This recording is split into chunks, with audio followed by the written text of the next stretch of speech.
I tend to think that the Pharisees of the Bible get a bum rap. When you and I think of someone being a Pharisee or Pharisaical, we view them as being hypocritical.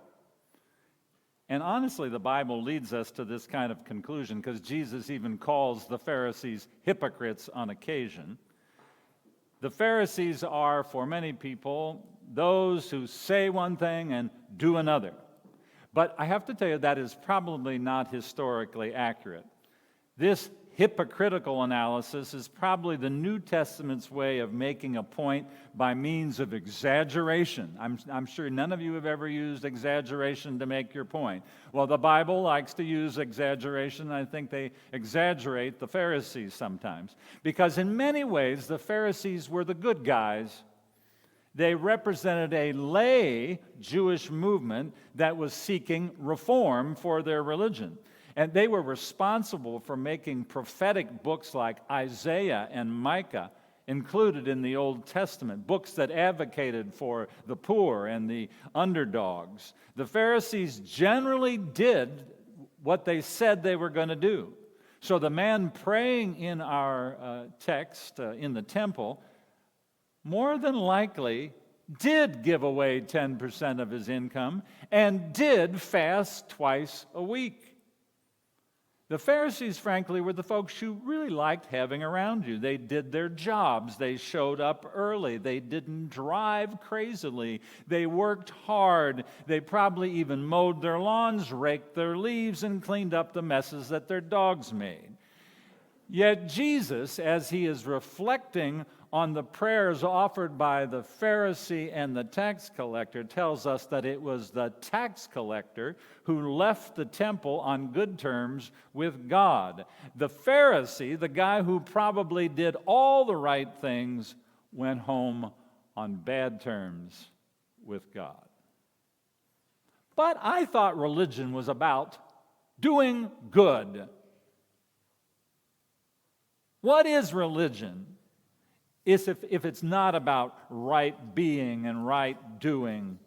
Isn't that why we train our young people? We want them to behave. Isn't that why I preach sermons and teach classes? We want people to behave, right? Well, maybe. I mean, the world seems like a better place when people behave. Chaos often is the result of bad behavior. Some people go to jail because they don't behave. And I've been to many jails. I do not recommend them to you.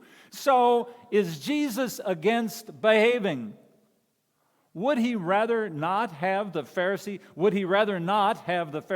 fast twice a week or give 10% of his income? Well, I hope not. This is the final week of our stewardship campaign. I don't think that downplaying the role of giving is a good idea on a day like this.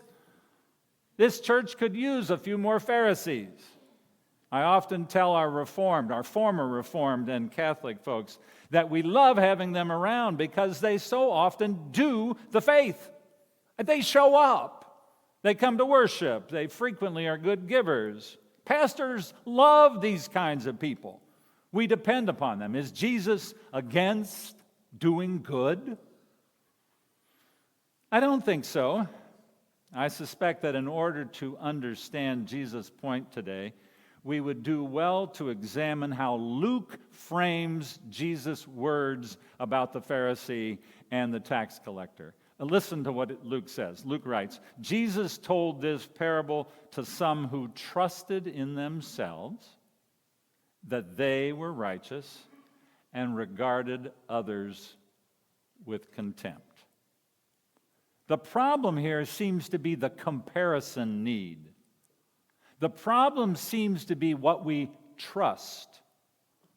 There is something about doing all the right things. And I get this because I'm one of these people. There's something about doing all the right things that makes some of us prone to comparison and thus to judgment. There's something about doing all the right things that can cause us to focus our attention on us, our little egos, focus our attention on our trust in ourselves, our trust in our performance. I am not going to apologize for choosing to eat right or exercise.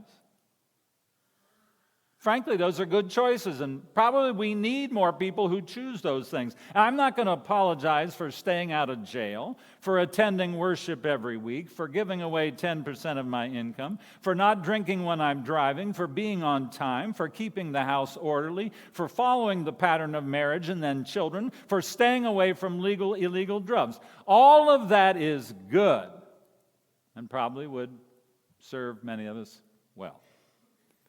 But when my scorecard becomes what matters, when I start looking down my very long nose at people who don't eat like I do, if you only would stay away from the daggone bacon and eat hummus, you all would be much better off.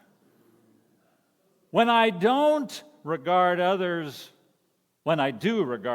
with contempt, then I become like the Pharisee in Luke today. And let's be honest, church people can be prone to looking down their long noses because, frankly, we generally are the behavers. I know many of you very well, and many of you are behaving kind of folks. We show up, you're here today, we do a lot of right things. Well, too bad other people don't. I had a young man in my office the other day who was honest with me to say that for a long time he had discounted most religion because when he was young, he was a part of a church that made it quite clear what it meant to behave like a Christian. And while he hadn't done a bunch of horrible things, he knew himself well enough to feel as if he couldn't measure up to what was being expected.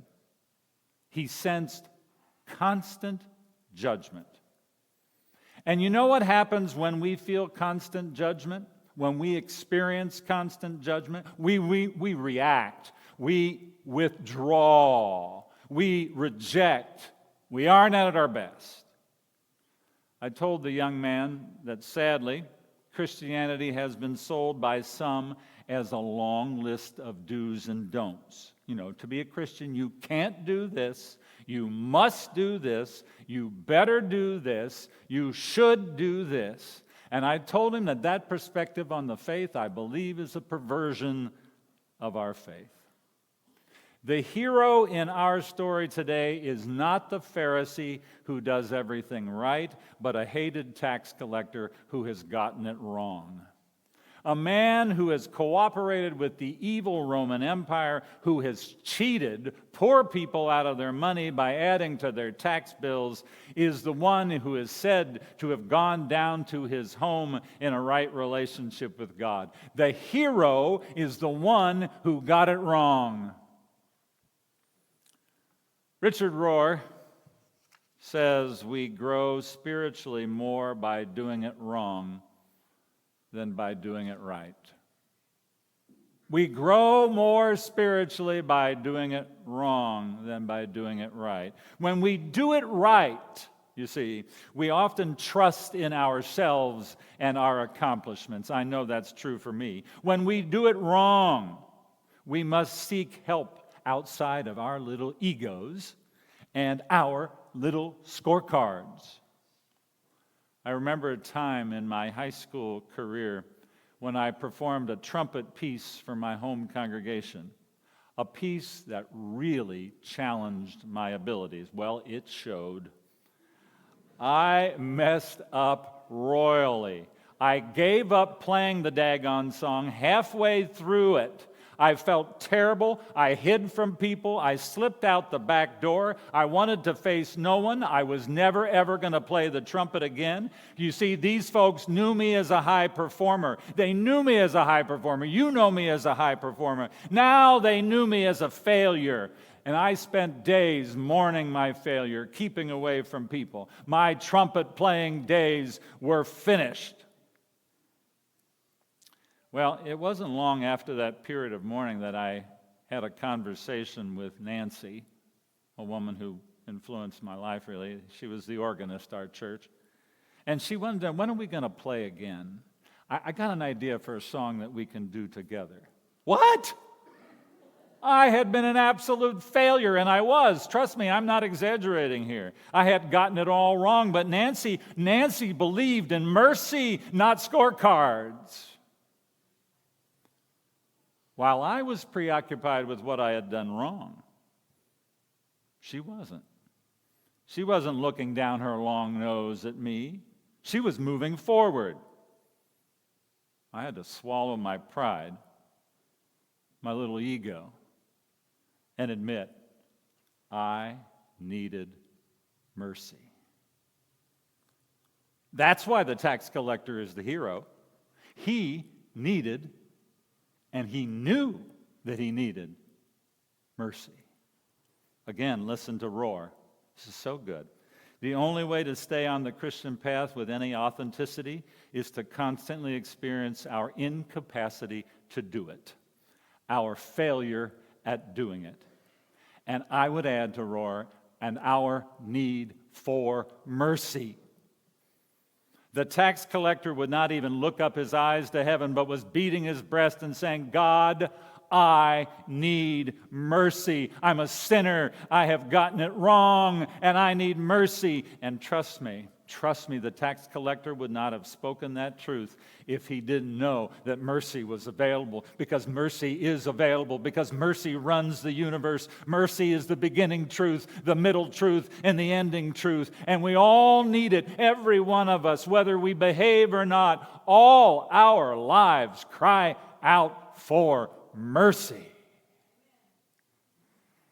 So why would we want to trust simply in ourselves and our righteousness? Why would we want to regard others with contempt? Why would we want to insist that the only way to live is on the basis of our scorecards? What was the seedbed for the Reformation was Luther's growing awareness that life is fundamentally not about the scorecard, but about mercy. And he concluded, by the way, not that we shouldn't do right things, but that we didn't need to do them for the sake of the scorecard. We don't have to be number one. We don't have to get it all right. We're simply called to trust in mercy. And when we do so, we will be a whole lot more merciful. Amen.